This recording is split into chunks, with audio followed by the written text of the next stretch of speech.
Our second session is a book launch whose title is Jinnah, Its Successes, Failures and Role in History by Ishtiaq Ahmed from Stockholm University. Welcome him on stage. Please, sir.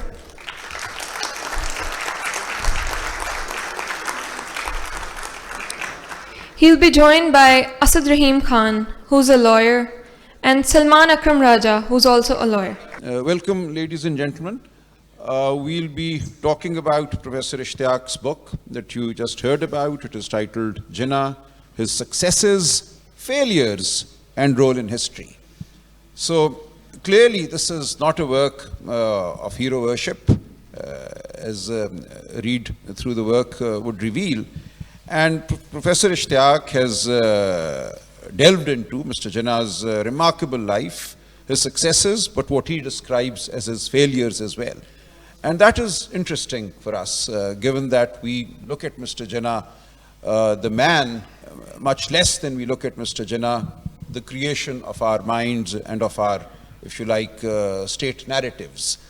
So we will, during the course of this brief conversation, try and see what it is that Professor Ishtiaq adds to the vast corpus of writings about Mr. Jinnah. And I have with me Asad Rahim, a remarkable young scholar, a barrister and a writer whose writing a lot of us are huge fans of, and who's also a Jinnah scholar in his own right. And if I may summarize the way I think we are accustomed to now thinking about Jinnah, to my mind there are, let us say, three strands that come to mind. There is the official state narrative that emerged maybe in the late 1960s but was fully formed through the 1980s, the Zia years. Jinnah as the champion of Muslim nationalism who fought for and created a state in which Islam would somehow find expression. So that became the established state narrative by the 1980s. And that narrative then was challenged in a manner by Aisha Jalal when she came out with her book, The Sole Spokesman. In that book, she presented Jinnah not as a communitarian Islamist, if you like, somebody who was fighting for a state which would give effect to Islamic edicts and Islamic law, if you like, in a very broad sense. But for her, Jinnah was a liberal, secular politician who in the end used, if you like, the ploy of partition in order to obtain something more than seemed otherwise possible within United India. The Cabinet Mission Plan is something that is often presented to us as the fruition of Jinnah's efforts, that he was willing to live within a united India provided Muslims as a community could be politically safeguarded. Their fear of being submerged by a Hindu majority could be in some sense taken care of. And the whole argument presented by Aisha Jalal was that partition was not really the purpose of Jinnah's politics. It was to gain a better, politically more secure position for the Muslims of India within a united India, with power devolved onto the provinces and Muslim majority provinces having a say in the affairs of the federation. So that's the reaction that really happens to the state narrative through the 1980s, and very quickly then becomes, as if it were, the orthodox understanding of Jinnah's career among the quote-unquote liberal progressive intelligentsia of the country. So all of us through the 80s and beyond grew up accepting the Aisha Jalal thesis as the correct understanding of Jinnah's politics. And the creation of Pakistan after the failure of the Cabinet Mission Plan is then attributed to the Congress party and Mr. Nehru not accepting the Cabinet Mission Plan. So the partition and its horrors are in a sense taken away and attributed to Nehru rather than those who were seeking partition. So this became a very comfortable narrative for a lot of us growing up. And this is the narrative that Professor Ishtiaq now challenges. So in a sense, his book is a counter to the Aisha Jalal narrative. And he says so quite clearly. But what that does, in a sense, is it takes us back to the official state narrative. Now, the official state narrative was that Jinnah was indeed working towards partition and the creation of Pakistan, and he wasn't merely using Pakistan as some kind of a bargaining chip or a bargaining counter. So in a roundabout sort of way, what Professor Ishtiaq is arguing or suggesting in his book is at one level similar to the state narrative that had come into full bloom by the 1980s. But he does so not as an admirer, if I may say. He does so kind of objectively. But in that objectivity, one can see that he sees Jinnah as failing at various levels. Now, the failure aspect is clearly not a part of our established state narrative.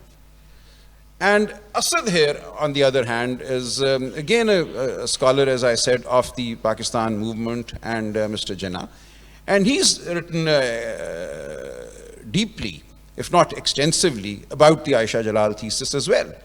And Asad also disagrees with the Aisha Jalal thesis. His long piece in the Dawn a month ago, or a little longer, is a must read, I would suggest. If you go and look up the Dawn Sunday supplements, you'll find Asad taking on the Aisha Jalal thesis.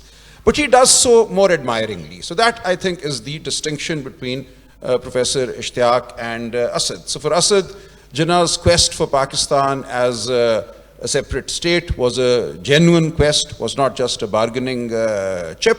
And what Pakistan has become since is obviously not something Asad subscribes to. But at one level, there is overlap between the state position, the position that Asad takes, and the position that Professor Ishtiaq takes about Jinnah's politics, the intent to create Pakistan through partition.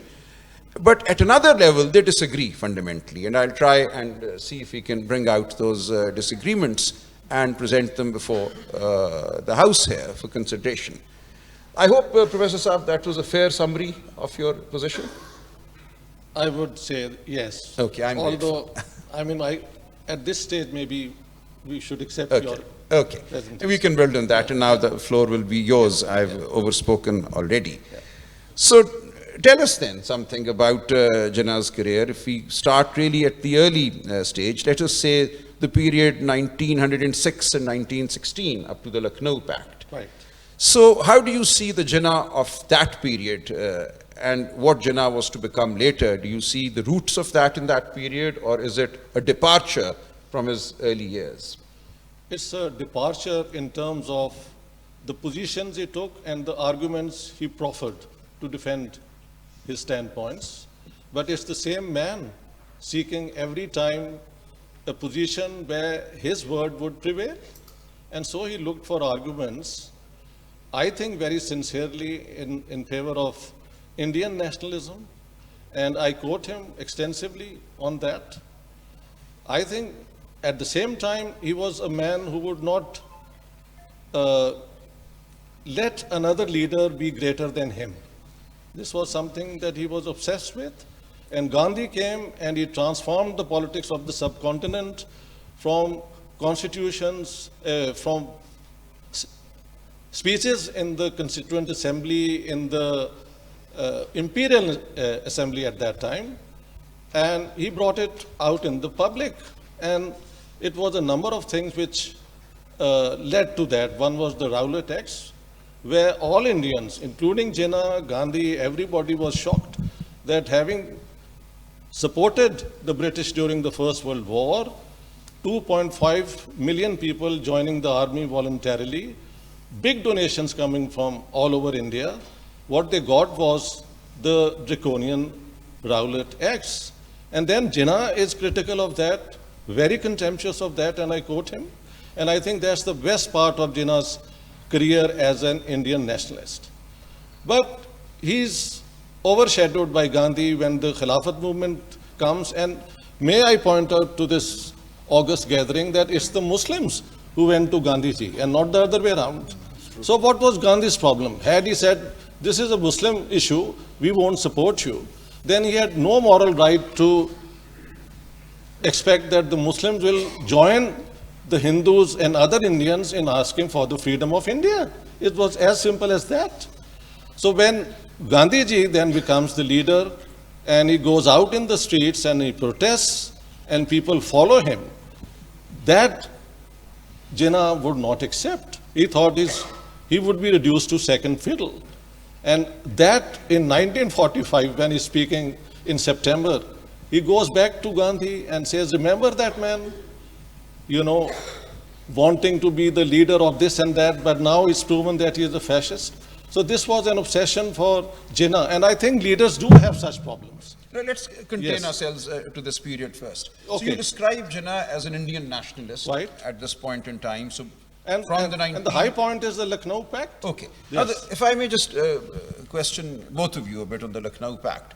Now, in the Lucknow Pact, Jinnah acts as, you know, an extraordinary lawyer, as it were, more than a politician. He presents a constitutional settlement in which Muslims would have, by way of separate electorates, Right. and representation in the assemblies that were expected to come into being with the Government of India Act that was perhaps being discussed at that time, and we got a Government of India Act in 1919.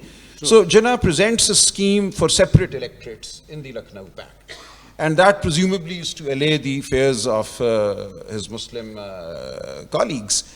And what we see in the Lucknow Pact is that Punjab and Bengal, with Muslim majorities, would accept a share in the assemblies far less than their majority would suggest. So they would allow their majority to be converted into a minority, while they would gain a much bigger share in the assemblies of the United Provinces and elsewhere in India where Muslims were in a distinct minority.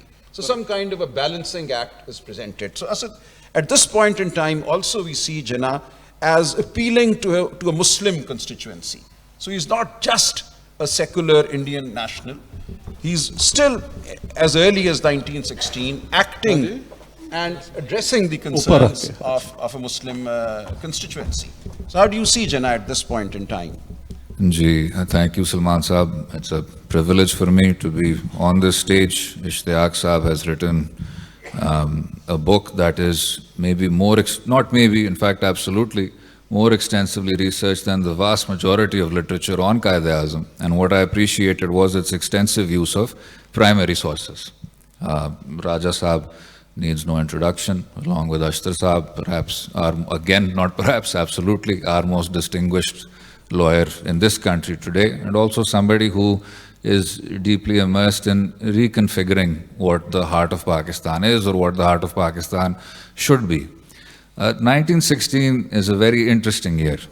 And if you fast forward to 1943, which I think is Mr. Jinnah's second most important speech after the 11th August 1947 speech, he uses 1916 as the cutoff point, which is that I joined the Congress party because of people like Gopal Krishna Gokhale and because of Dada Bhai Nauroji.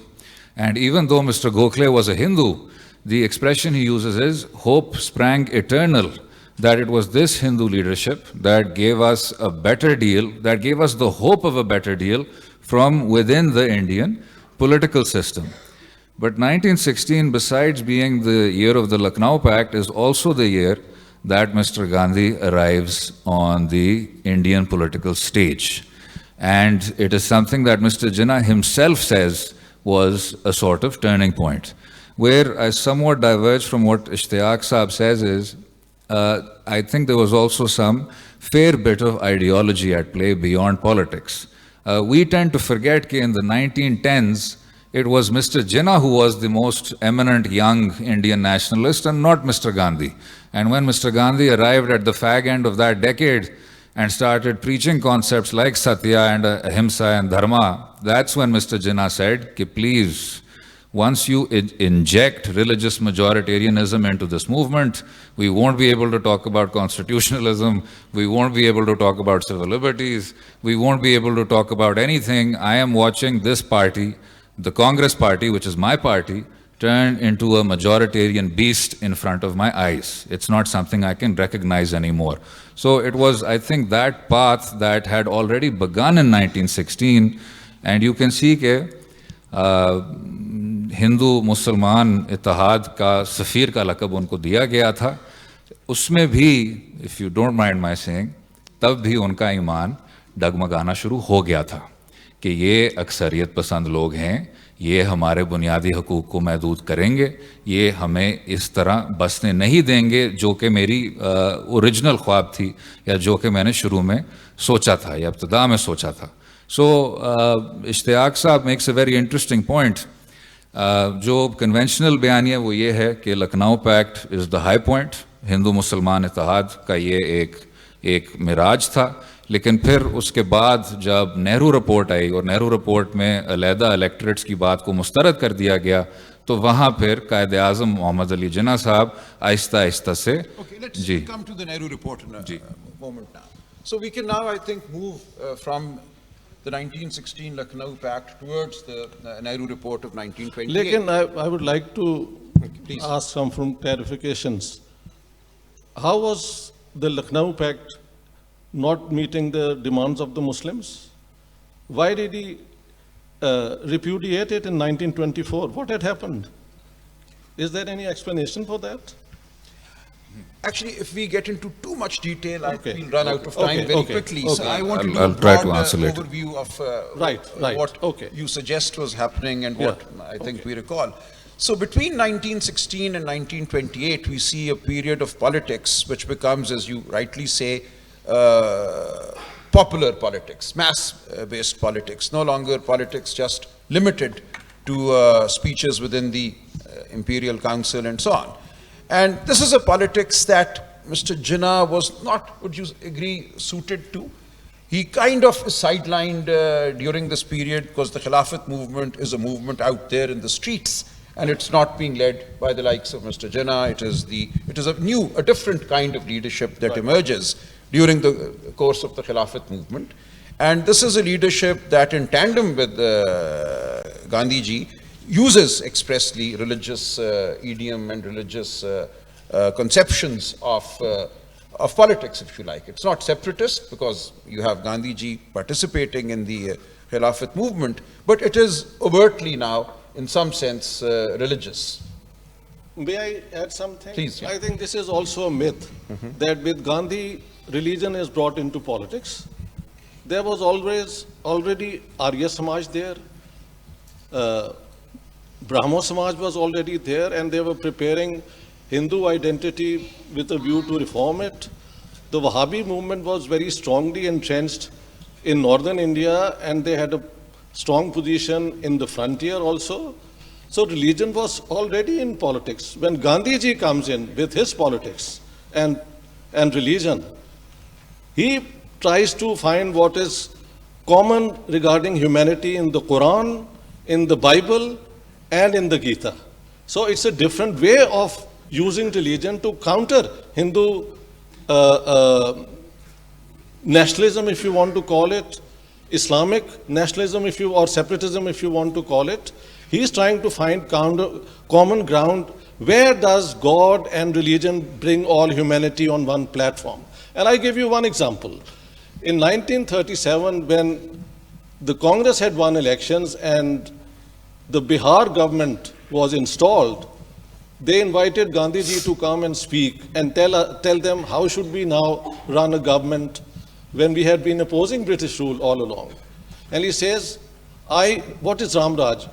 I may not suggest that we use Lord Ram or Lord Krishna because they are not part of history.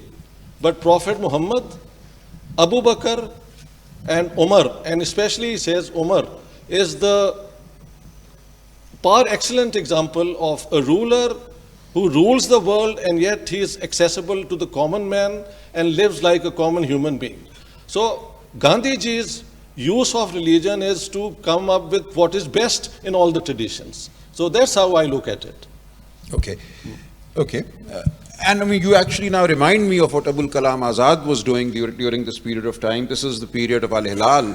So Abul Kalam Azad, who later on becomes a major Congress leader, was in effect advocating Muslim militancy through his pan-Islamist, Jamaluddin Afghani inspired writings of the period 1911 to about 1919, when he has his major breakdown. So you're right, religion in some sense was already there. Right. among various strata of Indian society, both Muslim and Hindu. Yes. Savarkar's writings were emerging, Right. the RSS, the Hindu Mahasabha was coming into existence. So yes, religion was in the air, Yes. clearly.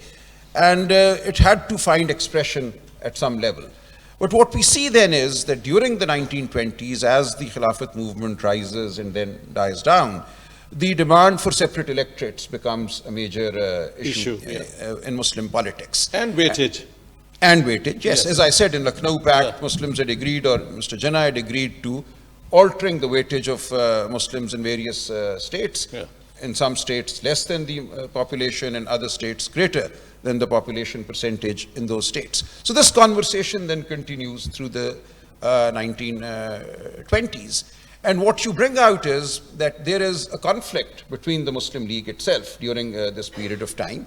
There are divisions within the Muslim League. Right. There is the Sir Shafi group backed by Allama Iqbal on one side. That's right. And then there is the Jinnah group, or what was then called the Jinnah League.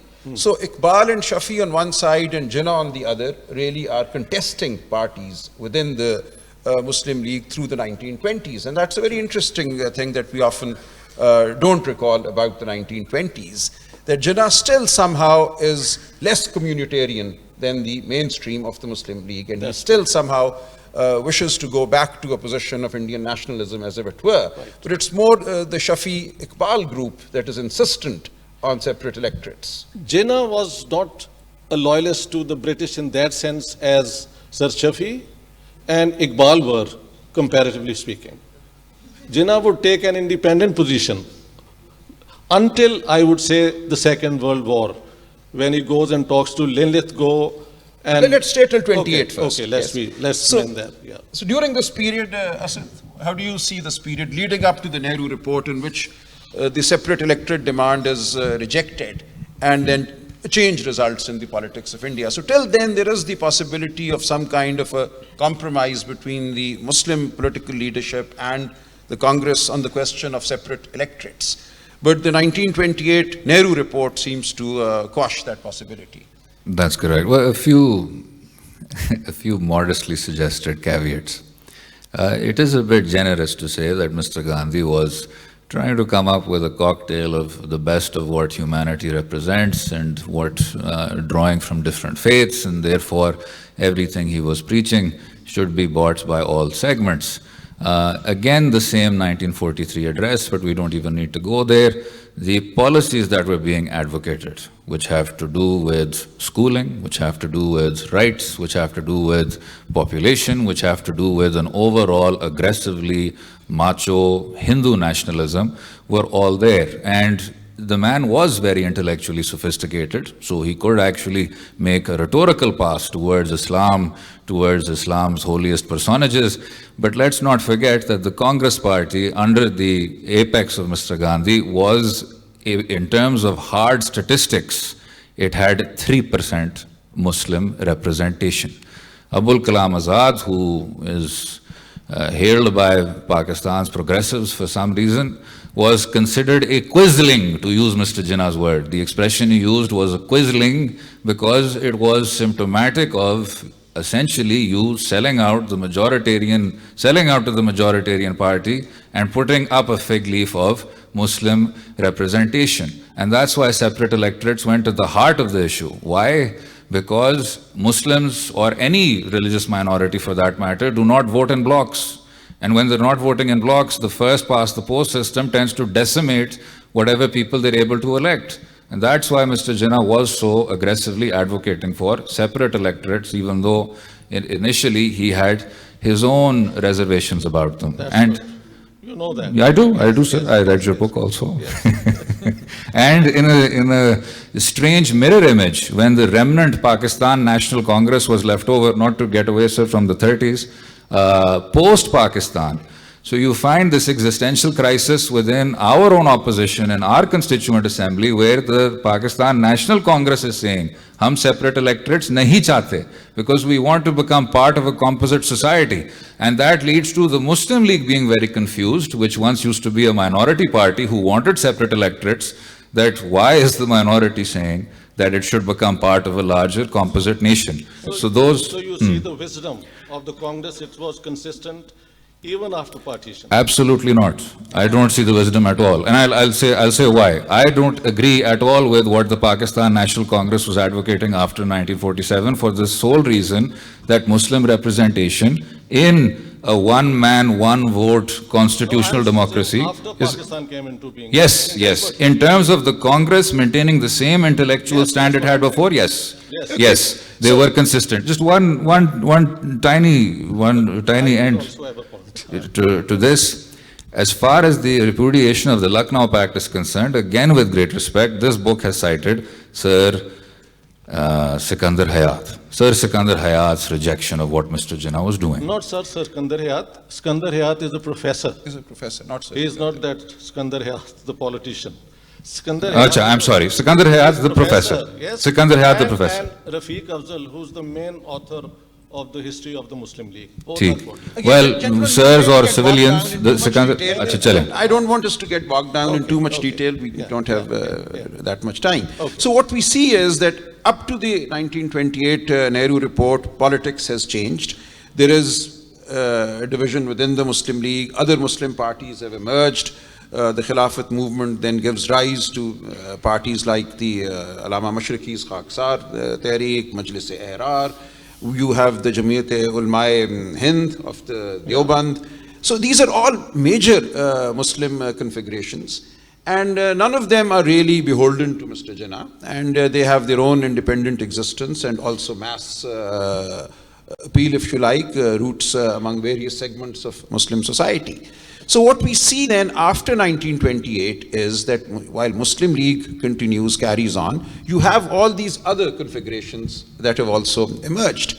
And this is a period that I would suggest is a period when Mr. Jinnah is perhaps sidelined a bit. And we see him indeed leaving India in 1931. He's invited to the first roundtable conference, but then he's not even invited to the subsequent roundtable conferences. And that suggests, in imperial eyes at least, a lowering of his relevance in Indian politics. And he sets up chamber as council in London, starts practicing, dabbles a little bit in local politics, not with great success, but great success as a lawyer indeed. So this is a period till about 1934, late 1934, that he's out of Indian politics from late 1930, mid 1930 to late 1934. So what was this? Why did Mr. Jinnah go away?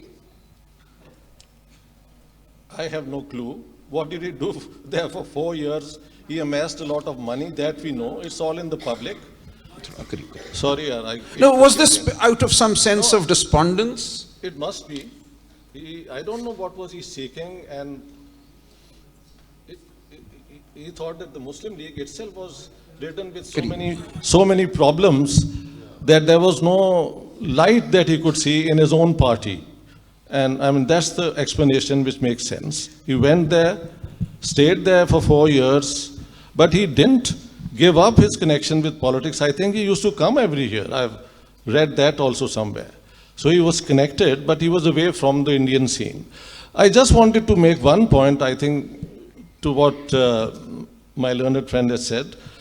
3% Muslim representation in the Congress has to be understood in the, from the fact that 1909, the Muslims had been given separate electorates, and they were encouraged to seek their future as a separate community. So only the Muslims with a nationalist consciousness of all Indians were steadfast in remaining with the Congress, Jamiat-e-Ulama Hind, and Khan Abdul Ghaffar Khan,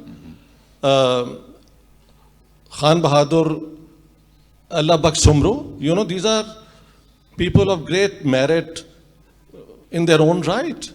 Certainly. So, I mean, there are Muslims who don't understand or don't accept this separatist movement of the Muslims. Yeah. Okay. So through the 30s then, we move on and we come to 1935 when the Government of India Act is enacted by the imperial government, and that gives rise to a constitutional framework and the promise of elections with some kind of restricted but mass participation. And it also provides for separate electorates in the provincial assemblies. So for instance, in the Punjab assembly, out of 200 odd seats, or 180 odd seats, 84 are reserved Muslim seats. Right. And similarly in Bengal and in the UP, there are very significant numbers of Muslim seats provided by the Government of India Act of 1935. And that is when Mr. Jinnah returns and once again starts participating in active politics inside India. And this then leads to the 1937 elections under the Government of India Act. And the 1937 elections you describe as something of a setback for Mr. Jinnah. Quite. Well, the results were such that the Muslim League was routed in the Muslim majority provinces, and I actually hold the Congress responsible for not realizing that this communal card can now be played to gain back Muslim support for the Muslim League. And Jinnah is on record telling the governor of Bombay that henceforth I'll use communalism to rouse Muslim fears of Hindu domination. And he says, in a united India, Islam will be annihilated. Muslims will be obliterated. And he goes on and to all parts of India, including in the Muslim Hindu majority provinces, and at Kanpur on the 30th of March 1941, when the Lahore resolution had already been passed, the Muslims confront him and say, what will happen to us? And I quote Jinnah saying that I'll make 2 crore Muslims experience martyrdom and get smashed.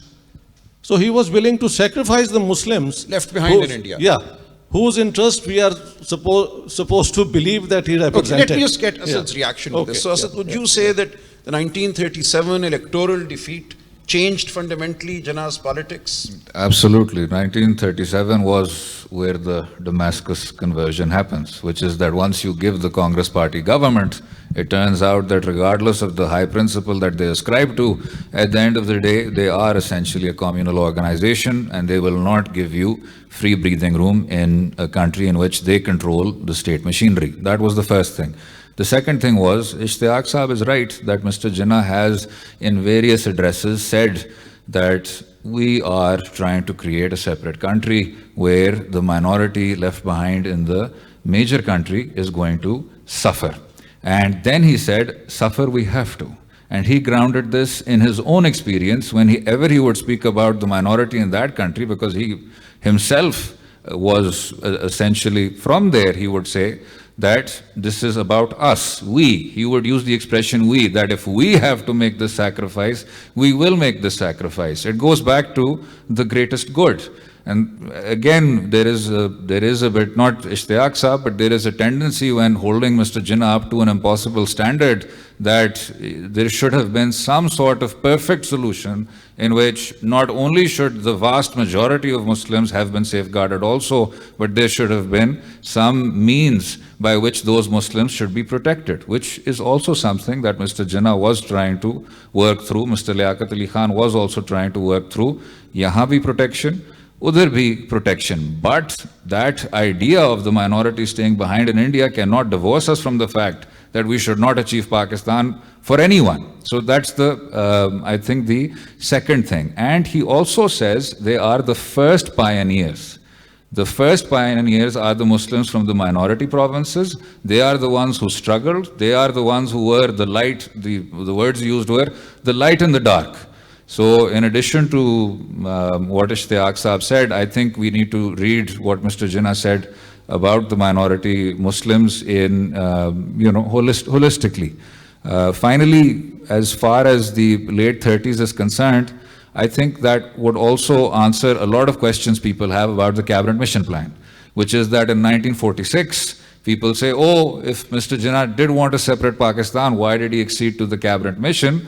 Well, for the sole reason that he had seen what happens when you abandon the government to the majority party. They will ensure that they will close every single door, not let you in, and you will have no say in what a future constitutional arrangement will hold. So he wanted that, and he wanted to ensure that Punjab and Bengal remain undivided. It's the only reason he accepted the cabinet mission, which was always grounded in separatism and always grounded in a sovereign Pakistan. You see the cabinet mission is leading to a sovereign Pakistan? Because there were provisions in Absolutely. the cabinet mission And- plan which allowed for secession. so- And very If briefly, this is- sir, with your yeah, with yeah, your permission, and that is why Sardar Patel said this is suicide. He said it's suicide because Mr. Jinnah is getting everything he wants. He's getting an undivided Punjab, an undivided Bengal, and he's getting a secession button. So within 7 or 10 years, the groups can opt out and leave. So the cabinet mission made perfect sense for the Muslim League in 1946, bearing in mind, and this is a point that Ishtiaq Saab makes very well, that after the war, the situation had drastically changed. And this, because of that, you had to make some sort of concession. Having said all of that, though, once Mr. Jinnah saw that the Muslim mass was not intellectually satisfied with the cabinet mission, he rejected it full force. And that's why Lord Mountbatten is complaining for the rest of his life कि मेरी बात नहीं सुनता था, etc. Sir, what do you say? I would say like this, that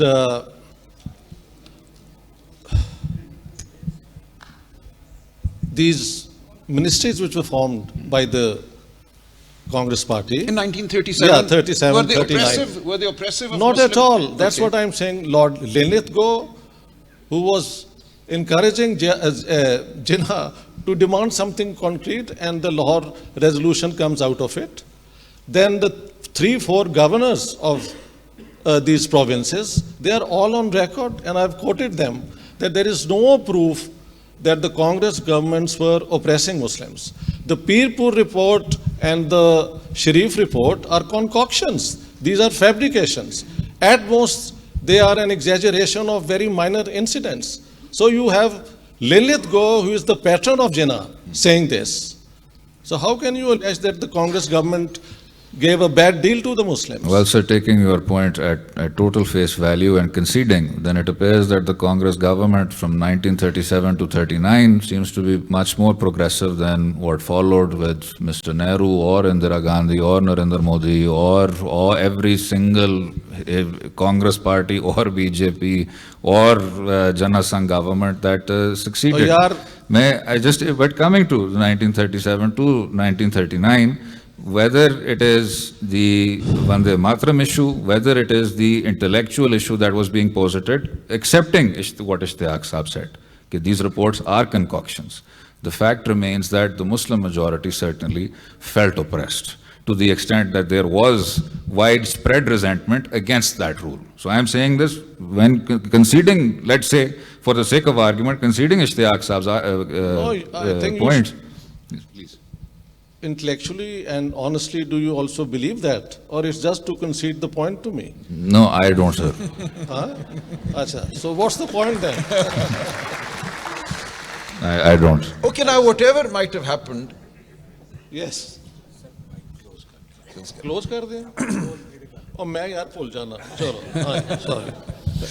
I'm so excited, I think. so we see that between the 1937 election and the Pakistan resolution of March 1940, the one big development that has always puzzled me, and I'll take this opportunity to question both of you and hope for an answer, is the Sikandar-Jinnah Pact. Ji. Why did the Sikandar-Jinnah Pact of late 1937 happen? The Unionist Party had emerged as the predominant, as if it were, Muslim party outside Bengal. Bengal had its own parties. But in the Punjab, the Unionist Party had won something like 119 seats as opposed to 1 or 2 by the Muslim League. So why would the head of a 119 seat party, Sir Sikandar at that time, Sir Sikandar Hayat, enter into a pact with the leader of a party that had 1 or 2 seats and allow them, as if it were, ingress into Punjab? What explains that? I've never really understood what led to the Sikandar-Jinnah Pact.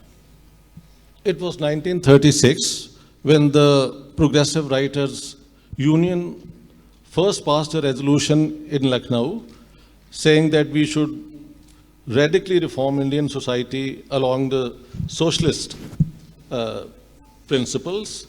And then Jawaharlal Nehru, as president of the Congress, delivers his presidential address where he says, we will abolish Zimidari, and we will recast India in the light of the Soviet model of development.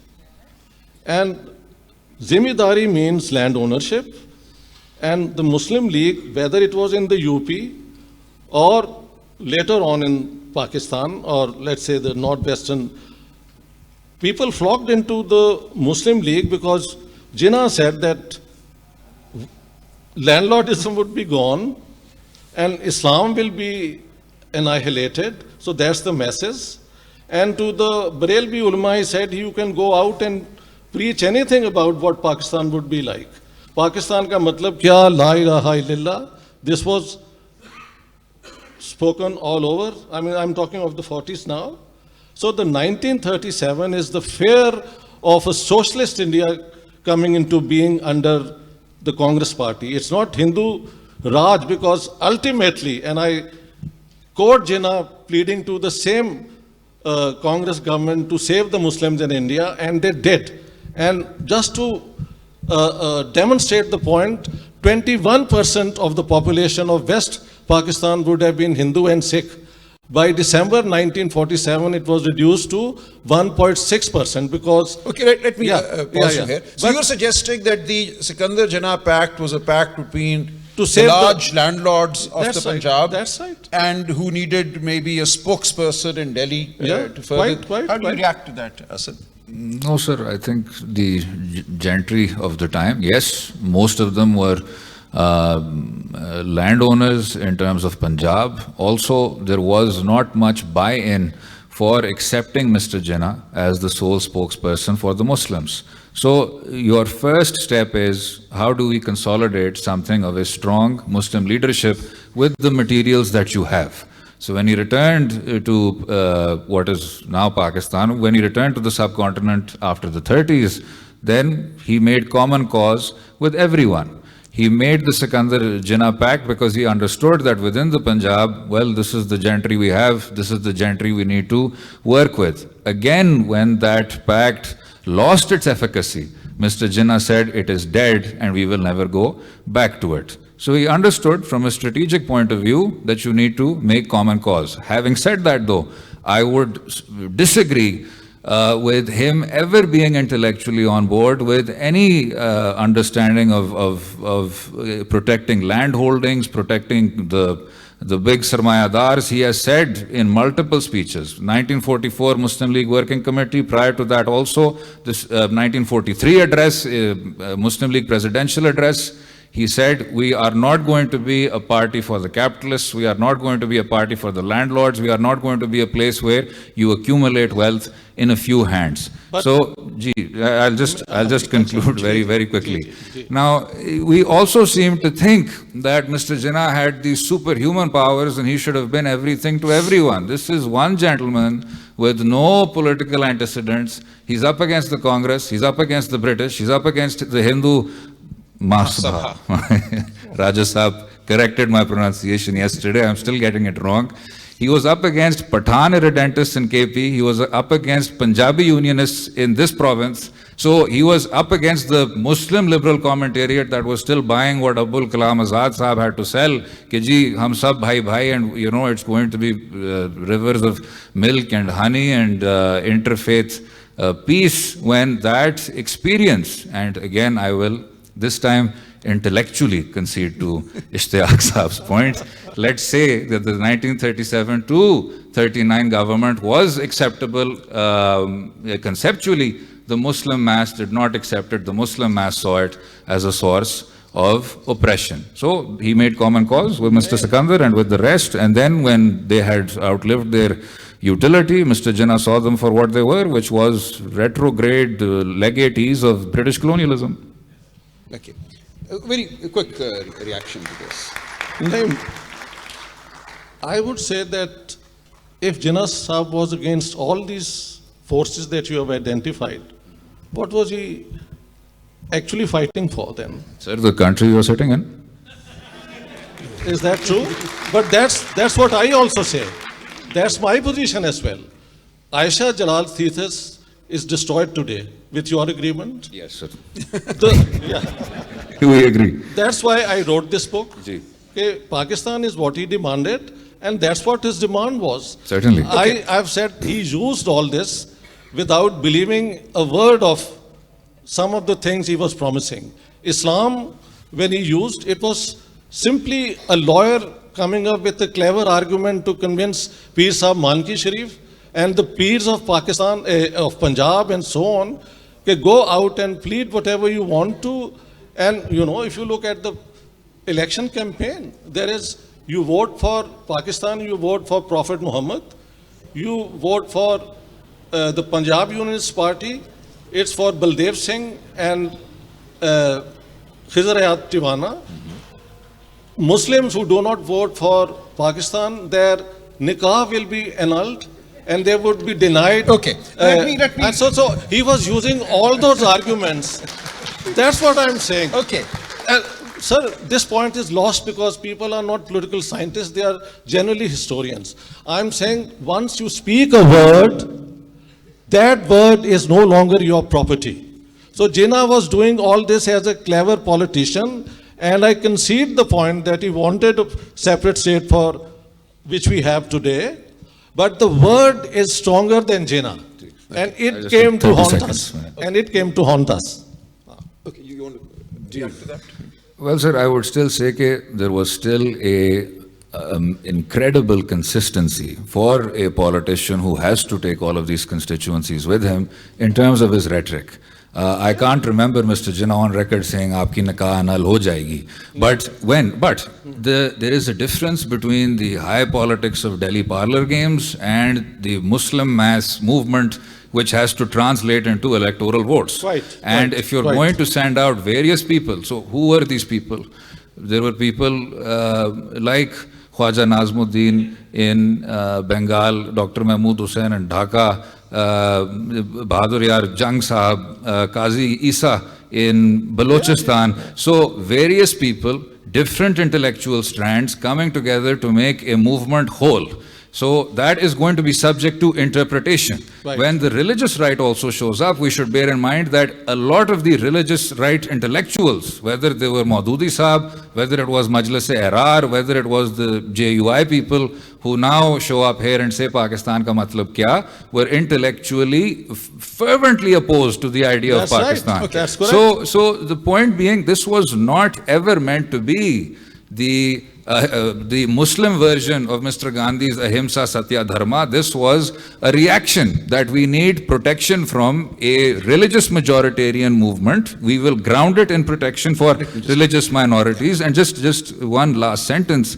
It is Mr. Jinnah who, when confronted with the question, will you be a theocracy, he said, we will not be ruled by priests with a divine mission. So he was completely clear in terms of his role as far as the religious right is concerned. Okay, let me just intervene for a moment. Now the thing is, and I put it to both of you and to the House as well, that today, what is the relevance of Mr. Jinnah to us? Do we really think that Pakistan is constrained today or should become what Mr. Jinnah really wanted? And we can disagree on what Mr. Jinnah really wanted. So today we find Jamaat-e-Islami says that they're trying to create Jinnah's Pakistan. Hafiz Saeed says he's trying to create Jinnah's Pakistan. Asma Jahangir and Aiyar Rahman were trying to create Jinnah's Pakistan. So what was Jinnah's Pakistan, you see? And I would suggest to you that, yes, Jinnah's life, remarkable life and career remain matters that we should be interested in academically and personally to draw inspiration and so on. But as a people now, as a polity that has to take decisions today, what do you think is the continuing relevance of Mr. Jinnah, or what he really thought? Has he not become a rhetorical prop for everybody, really? Because everybody is trying to create Jinnah's Pakistan, and everybody reads into his life and into his politics what they wish to read. So how would you suggest we now deal with Jinnah as the icon? The way I look at Jinnah's role is that for him, there was no worked out vision for Pakistan. His main interest was to have India partitioned, rightly or wrongly, the way he believed that Muslim needed a separate state. That's the main point. But in doing so, he used all those tactics which are full of contradictions. And now, if we sit today, 75 years later, and try to find what was Jinnah's real idea of Pakistan, it's impossible. It's a task which will never lead you to any consistent, coherent formula. When he said that there will be no theocracy, it doesn't mean it meant a secular state. Because I've explained, I didn't that say. side, that side. Because I've said that when Muslims say that there is no theocracy in Islam, they are absolutely right. But from there, you can't derive, or this is a fallacy to believe that it means a secular state. In Islam, there are two ways of looking at the state. One is autonomy, which is the Sharia or the divine law is supreme, not the clerics. That's the point I make. So, Jinnah can be interpreted the way you want, but look at what has happened to Pakistan in these 75, 76 years. We are bankrupt almost. Yes. Hatred for India, confrontation with India, which was the basis for the partition of India, has led us to this present stage. I think it's time to bury the hatchet, have good relations with India, so normal your relations last with comment. India. Last comment. So on 2 points. The first is relevance and the second is what did he want? As far as relevance is concerned, Pakistan is not a normal country as far as Mr. Jinnah's dream for it goes. There was a China before Mao. The jury is still out whether Mr. Gandhi sped up independence or not. The Americans have Washington, but there are multiple founding fathers and they are contested in terms of who contributed more. Without Mr. Jinnah, there is no Pakistan.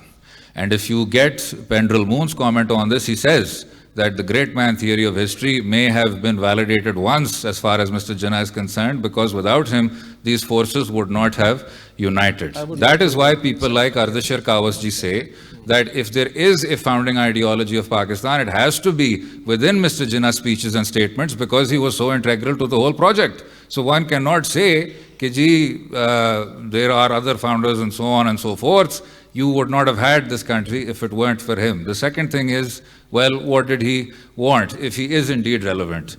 Either be, if one doesn't mind me saying, I don't think it's rocket science at all. Just if one were to go through his speeches from 1940 all the way to 1948 and his policy issues, again and again he says, the Legislative Assembly is to be sovereign. You are a sovereign assembly, you have all the powers. What does this mean? This means that the parliament should be at the heart of your republic. People talking about a presidential system and picking up his one diary page, that was his private ideas. A man who was a parliamentarian his entire life, who kept on saying that the Constituent Assembly is sovereign, spoke about a parliamentary system. That was number one. Ishtiaq Saab is absolutely right. Today is a negation of Pakistan. He, in terms of hating India, he said that our relationship should be like the US and Canada. The third thing was, again, Gustakhi Maaf, civilian supremacy. So he said in 1948 in Cadet College, that staff college, that you have to listen to your civilian masters. This is your oath. Please read it. So parliamentary supremacy, civilian supremacy, good relations with India, and a federation in which minorities should be able to get full play as citizens of the state. So if for 75 years you are going to do the exact opposite of what he says, and then in the end say he was very ambiguous, we don't know what he means, different people want different things from him, that's on you. That is your issue. And if last sentence, if Hindustan under Narendra Modi can become an essentially majoritarian project that is rooted in European fascism from the 1930s and vindicates the idea of Pakistan, then how shameful is it that Pakistan is failing the idea of Mr. Jinnah? That's all. Okay. Thank you very much, gentlemen. We'll carry on this conversation, or a part of it, tomorrow, regarding the role of Islam in the constitutional framework of Pakistan over the last 75 years now. I'll be talking to Sarah Holes of the Humboldt University and Asif Iftikhar of LUMS on the role of the Council of Islamic Ideology and Islam more generally in the constitutional evolution of Pakistan tomorrow. And thank you very much for this session.